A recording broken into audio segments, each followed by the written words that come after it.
El emperador abandona Bruselas. Carlos V ha comunicado a los frailes jerónimos su intención de retirarse en el monasterio de Yuste. Desde su desembarco en Laredo, el emperador ha soportado las inclemencias del tiempo, así como la dura orografía del paisaje. Moriré de viejo, con paños calientes y postrado en una cama. A esto se unen los problemas de salud y sus constantes obsesiones que no puede dejar atrás. ¡Fuera de Castilla, extranjero! ¡Fuera! Tras partir de Bruselas, el 8 de agosto de 1556, Carlos V y su séquito penetran en la actual Extremadura, el 10 de noviembre, 3 meses después. Veo a los monjes jerónimos tensos. Disienten y discuten sobre quién ha de quedarse en el monasterio y quién ha de ir a otra parte a mi llegada. Hay 2 bandos entre ellos.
Carlos V atraviesa Gredos el 11 de noviembre de 1556.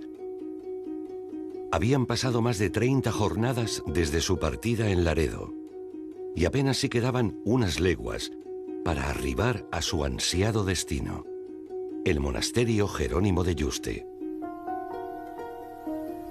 La actual comunidad autónoma de Extremadura recibió al séquito a mediados de noviembre de 1556. Como en tiempos del emperador, la tupida vegetación, los bosques profundos y las elevaciones del norte de Cáceres siguen siendo la seña de identidad de esta provincia extremeña.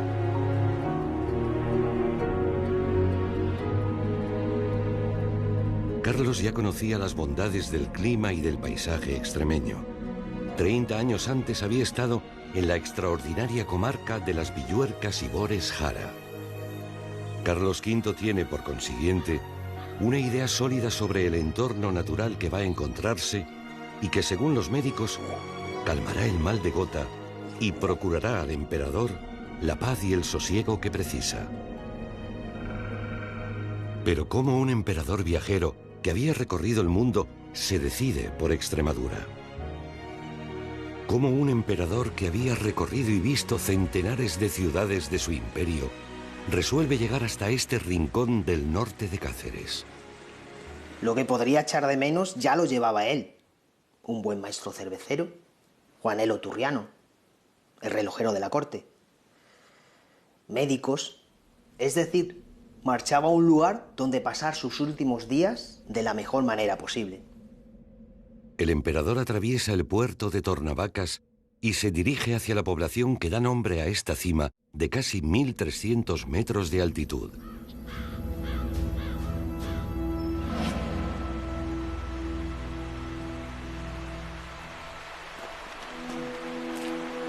La tarde se echaba sobre el séquito que hace una parada a los pies del río Jerte, donde unos jóvenes pescaban truchas.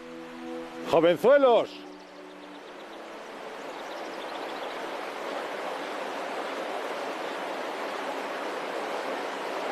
¿Pueden traernos unas truchas para servir al emperador? Este episodio fue recogido por los secretarios de Carlos V. Por todos era conocido el apetito insaciable del César. Y más cuando se trataba de pescado de estas aguas cristalinas. Aquí tiene. Bien. Que hoy abundan.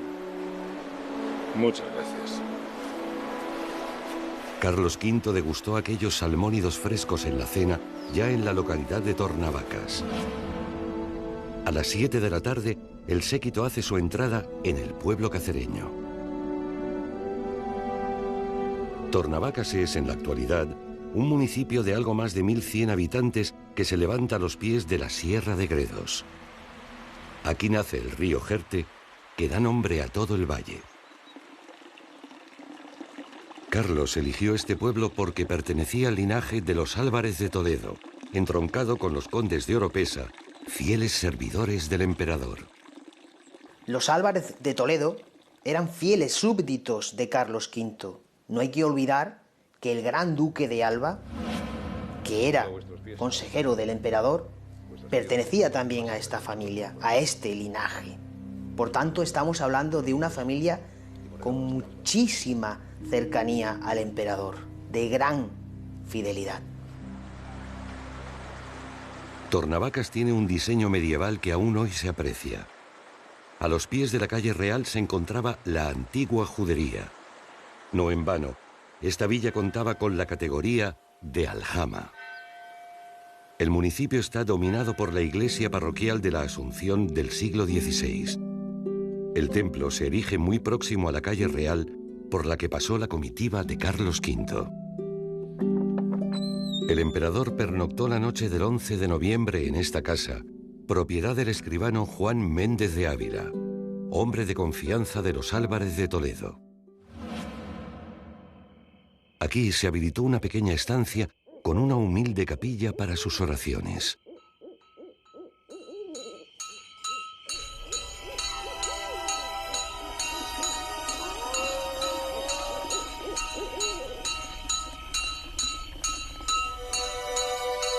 Desde el siglo XVIII, cuando llega la noche, Tornavacas se envuelve en el misterioso campaneo de la esquila.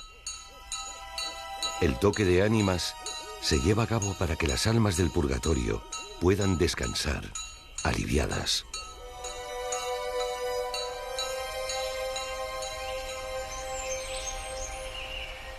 En Tornavacas el emperador decidió tomar el camino más corto, pero también el más complicado para llegar a su retiro en la Vera.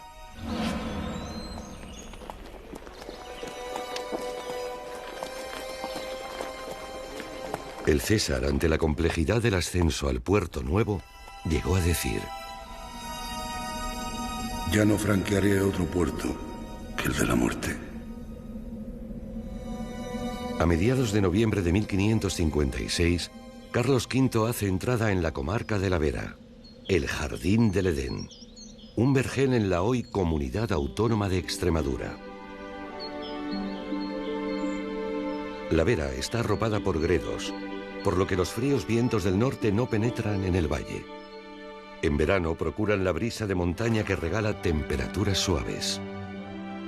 Esta área natural se caracteriza por la abundancia de agua, con ríos, gargantas y arroyos. El 12 de noviembre, Carlos V pasa por Aldeanueva de la Vera, situada entre la Sierra de Tormantos y la Peña Negra. El gentilicio del pueblo, Pencones, proviene al parecer de aquellos días en los que Carlos V hizo su entrada. Varios habitantes del pueblo se ofrecieron para portear al emperador por aquellos parajes escabrosos. Cuando llegó la hora del pago, los hombres pidieron tan solo unos pencones de vino, como recompensa por su trabajo, algo que llamó la atención de Carlos V. Aquella anécdota con el emperador es contemporánea a la iglesia de San Pedro Apóstol, el monumento más importante del municipio. Data del siglo XVI. La casa natal del obispo Godoy, importante teólogo de la Escuela de Salamanca, también es uno de los puntos más significativos de Aldeanueva.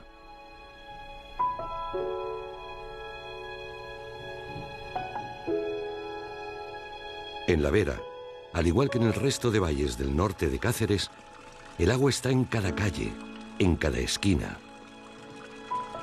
Es el agua, precisamente, lo que convierte estos valles en un dibujo de verdes vírgenes, de bosques insondables, que un día atravesó el hombre más poderoso de aquellos tiempos, Un recorrido por caminos en los que acompaña el sonido de cascadas y gargantas sorteadas por puentes centenarios.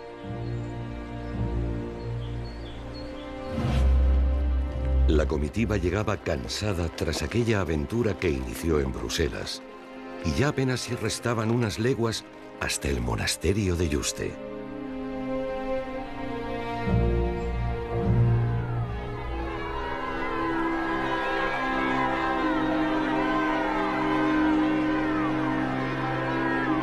El cenobio aún no estaba listo, y los condes de Oropesa, fieles servidores y amigos intachables, esperaban a los pies de su castillo en Jarandilla de la Vera.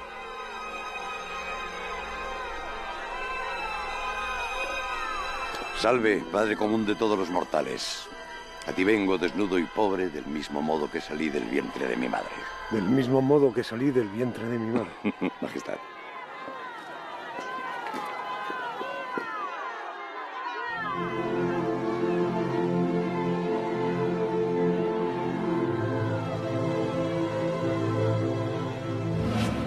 Fernando Álvarez de Toledo y Figueroa fue tercer conde de Oropesa y amigo personal de Carlos V, al que acogió durante 3 meses en su castillo de Jarandilla. Su esposa, Beatriz de Monroy y Ayala, era condesa de Deleitosa, señora de Belvís y Almaraz.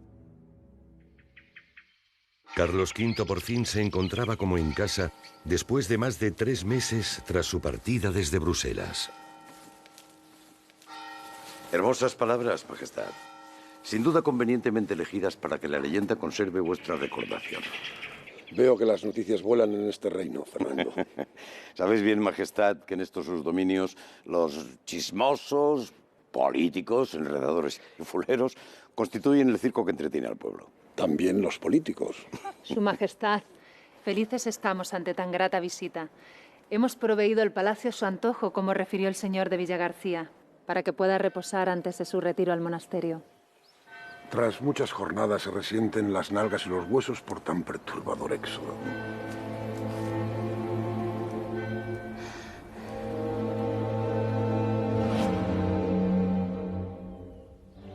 En la actualidad, el Castillo de los Condes de Oropesa es parador de turismo, un hotel de lujo abierto al público, una huella íntima de la historia de Carlos V.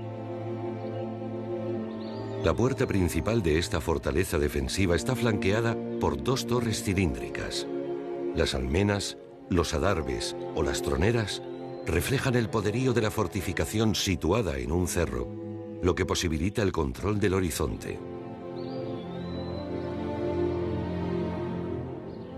El interior del castillo se disponía en torno a un gran patio de armas, desde el que observamos la torre del homenaje. La historia que guardan estos muros otorga un halo de leyenda a esta impresionante construcción de origen medieval. Según los cronistas, el 25 de noviembre de 1556, Carlos V acudió impaciente a ver las obras del monasterio con sus propios ojos. ¿Alguna buena nueva trae consigo con ese semblante alborozado, Su Majestad? Fernando de nuevo me honra con su visita. Como señor de Jarandilla tengo obligaciones que enderezar en estos profundos valles, Su Majestad. Sabes, Fernando, el león no es tan fiero como lo pintan. He visitado las obras del monasterio. El sol aprieta en la galería, tiene vistas al jardín. Vamos a construir un estanque con tencas. Quiero un huerto con naranjos, limones, frutales y verdura. Hasta hemos abierto un paso de mi alcoba a la iglesia de los monjes. Me alegra verle de ese ánimo, Majestad.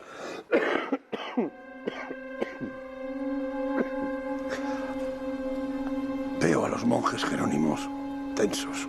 Disienten y discuten sobre quién ha de quedarse en el monasterio y quién ha de ir a otra parte a mi llegada. Hay 2 bandos entre ellos. Según su secretario, Martín de Gaztelu, esta fue la impresión que se llevó el emperador. La actitud de los frailes en aquella visita al monasterio le provocó cierto estupor, aunque de ningún modo perdió las ganas por marchar a su paraíso perdido. Carlos había seleccionado a los 38 frailes del monasterio para atender a los servicios religiosos y a la capilla musical. Venían de diferentes conventos. Claro, hay tensiones. No siempre se tiene en el monasterio a un personaje, a un huésped como Carlos V. La actual Jarandilla de la Vera conserva el trazo del pueblo en época de Carlos V. El castillo despunta sobre todo el conjunto histórico del municipio. Aunque también cabe mencionar la iglesia de Santa María de la Torre, que antes de ser lugar de culto, fue una fortaleza militar. Entrado el invierno de 1557, a principios de febrero, apenas si quedaban unas horas para que Carlos dejara la que había sido su casa en los últimos 3 meses. Y dije a su majestad, más vale que deje esas aves en el corral y prosigamos la campaña antes de que esos gazmoños nos apaleen. Pero el hambre acechaba en aquellos parajes junto al Elba. Y bien es sabido... Líber fue una campaña difícil, Luis. Fue un episodio épico, majestad. Pero nos hacemos viejos y la muerte nos vigila insobornable. Y un día entrará en nuestra alcoba sin nuestro permiso, como una furcia.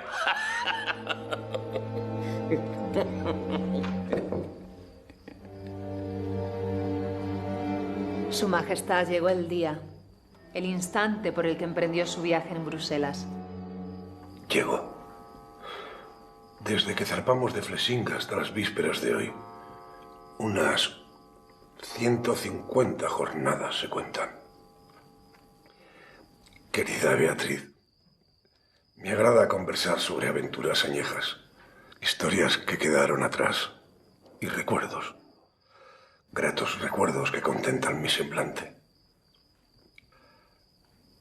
Sin embargo, esas remembranzas me narran lo que fui, pero no lo que soy. Y de todos los viajes, de todos los caminos, andados y desandados, una y otra vez, este es el viaje más doloroso. Es un viaje sin retorno. Carlos V fue un viajero nato. Estuvo 9 veces en la actual Alemania, 7 en Italia, 10 en los Países Bajos, 4 en Francia, 2 en Inglaterra. Efectivamente se encontraba en su último viaje. Que amanezcan bien.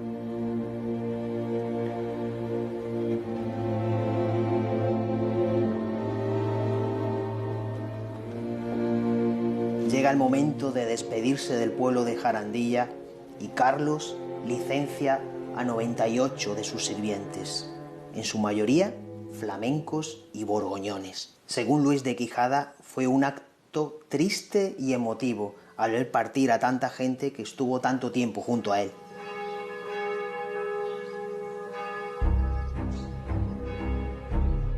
El 3 de febrero de 1557 llegó el gran día, su partida a Yuste. La muchedumbre se reunió para decir adiós al emperador. Carlos V se despedía de los vecinos de Jarandilla y de parte de su séquito. Gentes de Jarandilla, mi querido pueblo, fieles súbditos del emperador, soldados, niños y mujeres. Llegué a la Vera de Plasencia, entrado el otoño. Y es entrado el invierno, cuando llega el momento de la despedida de este pueblo. Un pueblo que da sin esperar nada a cambio. Beatriz, permíteme, sin ser impertinente, que ponga en duda este viaje hacia el monasterio. Querido esposo, fue una sabia decisión elegir estos parajes de la Vera. Veremos. Llega el tiempo de la despedida. Aunque solo unas leguas nos separarán.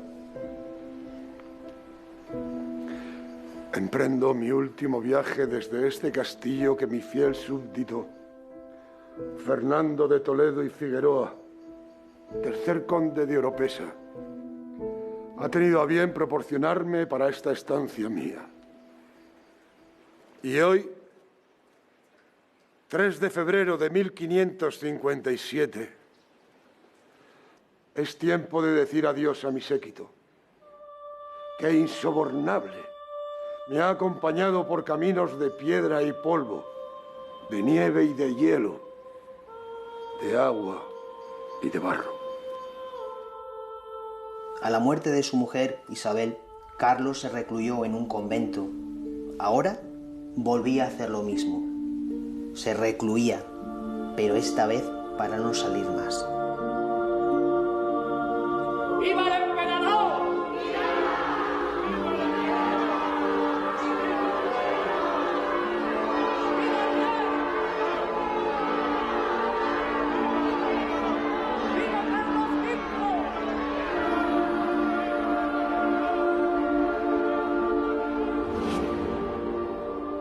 Pocas leguas separaban Jarandilla de la Vera de Cuacos de Yuste. Una distancia que recorremos sorteando escarpadas serranías que acarician las nubes plateadas.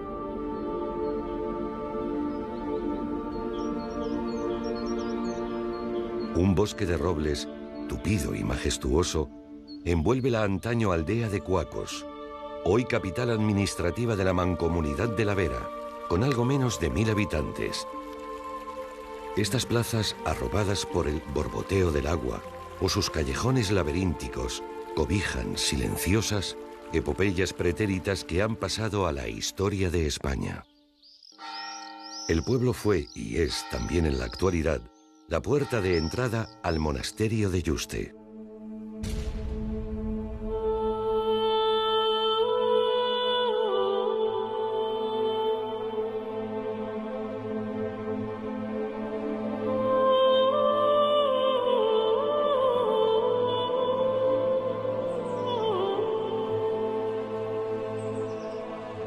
El monasterio de Yuste era un pequeño convento que se amplió para acoger a Carlos V y su séquito personal.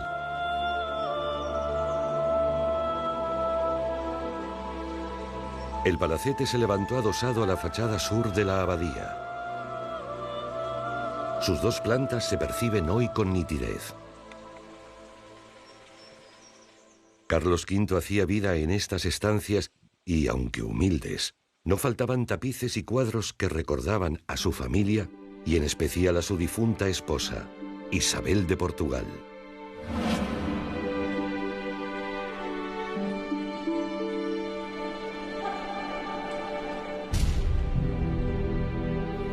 Cuida de Felipe. Será un rey justo.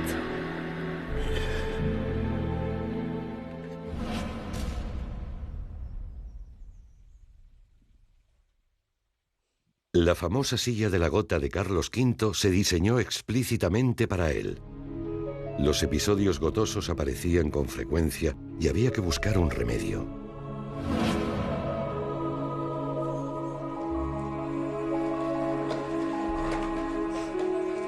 Cuando podía y sus enfermedades no le invalidaban, el emperador mataba el tiempo jugueteando con relojes, una de sus pasiones.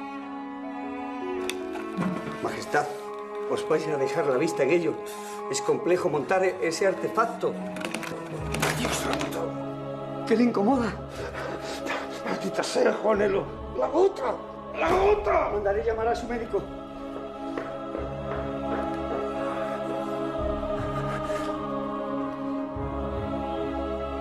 Carlos V construyó esta galería que daba al sur. El sol batía con fuerza y procuraba la calidez que buscaba el emperador.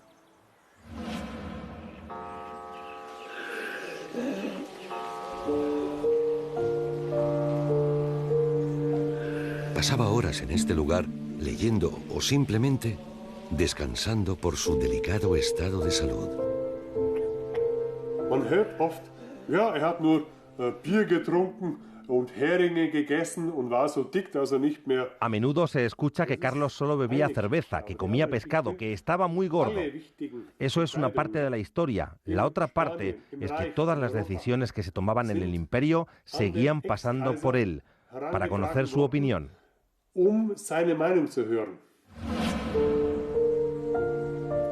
Un apasionado de la vida, un guerrero, un político diligente e imperturbable que se encontraba ahora fustigado, consternado.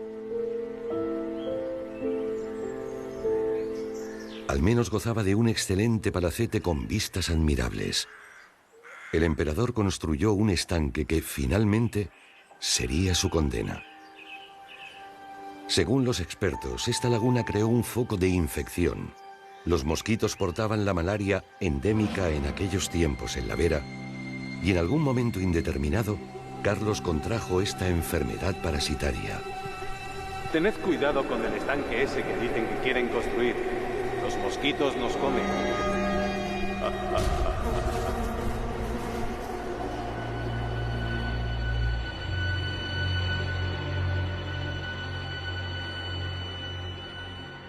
Hoy puede verse la alcoba del emperador. Tenía la peculiaridad de que contaba con un paso directo a la iglesia del monasterio, para poder escuchar misa sin necesidad de levantarse de la cama cuando la salud se resentía.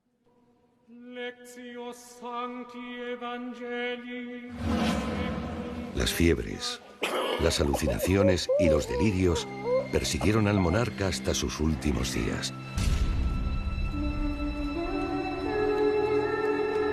Bárbara, Bárbara, Bárbara. Bárbara Blomberg fue el gran secreto de Carlos. Con ella tuvo a su hijo Jeromín, el futuro don Juan de Austria, vencedor en Lepanto, al que Luis de Quijada cuidó y educó en la aldea de Yuste.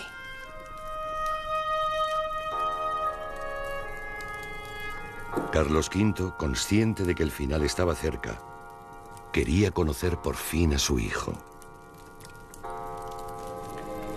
Acércate.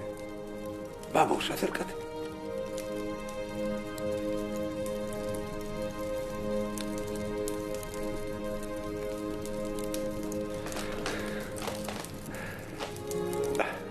¿Cuántos años tienes? 11, señor.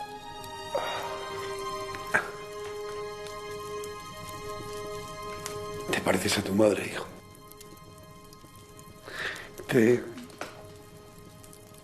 ¿Te cuida bien tu padre?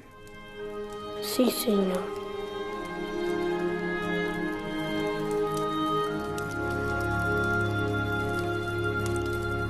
Ese día no reveló que era su padre.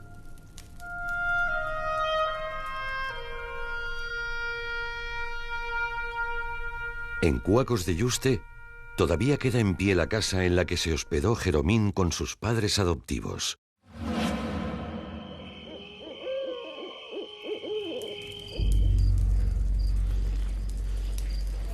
Los días pasaban en el monasterio de Yuste y la expiración del rey viajero se aproximaba.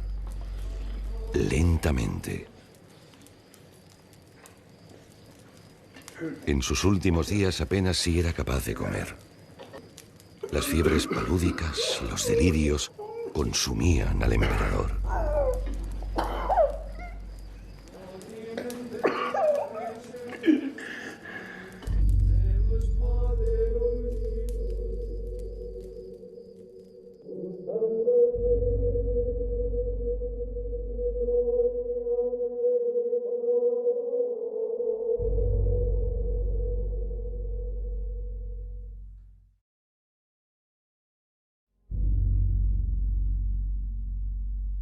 ¡Su Majestad! ¡Carlos!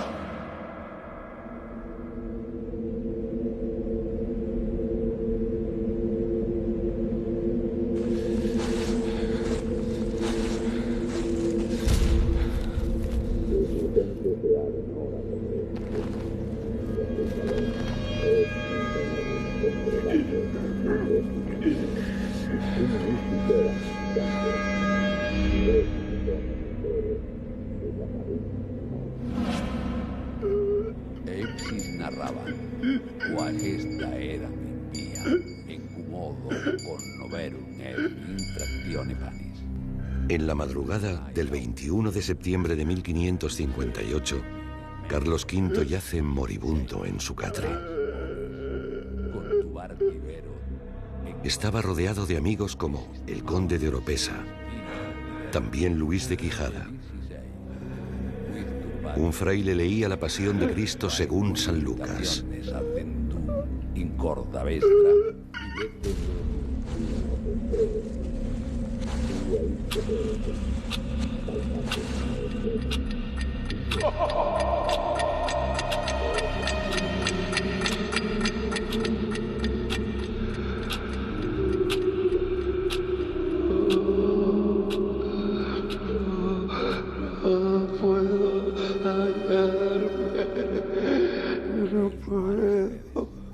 Et cum oudis et ostendis eis manus et pedes. Adut autem idis non credentibus. Carlos lleva el crucifijo con el que murió su mujer, Isabel de Portugal, al que se aferra con fuerza.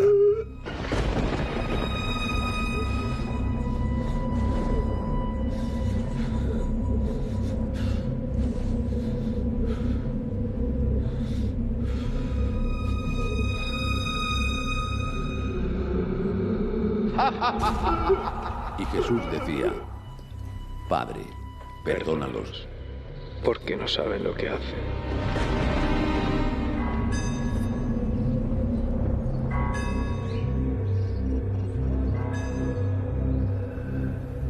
Ya es tiempo.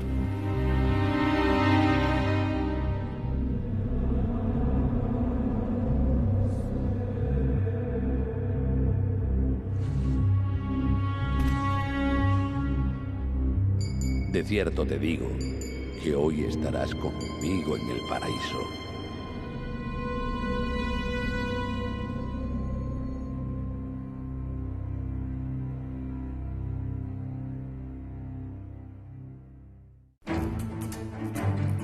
Carlos V, un hombre ambicioso, coronado emperador por el mismísimo Papa, una figura épica en la historia de Europa, un rey enamorado, ¡Viva el rey! un viajero infatigable cuya huella puede palparse en Italia, España, el norte de África o en el Nuevo Mundo, un monarca de una capacidad estratégica incuestionable, que supo rodearse de los hombres más poderosos de su época para perseguir su sueño. Un emperador que ha inspirado el concepto Europa como la conocemos y que nos impulsa a seguir los caminos que recorrió. Los caminos del emperador.